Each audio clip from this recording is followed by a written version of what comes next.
మా ఇంటికి దగ్గరగా ఉన్న రామాలయంలో ఆ గుడికి ఆనుకుని కొంచెం చోటు ఉందండి.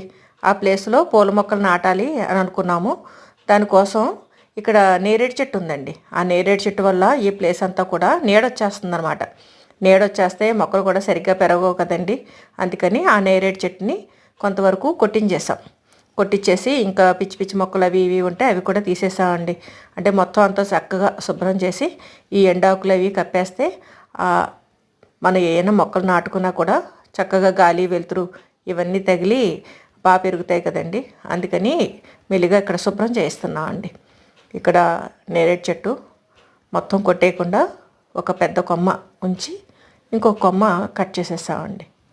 ఆ కట్ చేసేసి ఆ ప్లేస్ అంతా కూడా మొత్తం ఆ ఆకులవి కొంచెం ఎండిపోయాక నేలలో కప్పెట్టేసి మొక్కలు పూల మొక్కలు రకరకాల ఔషధ మొక్కలు ఇవన్నీ నాటాలని ప్లాన్ చేస్తాం.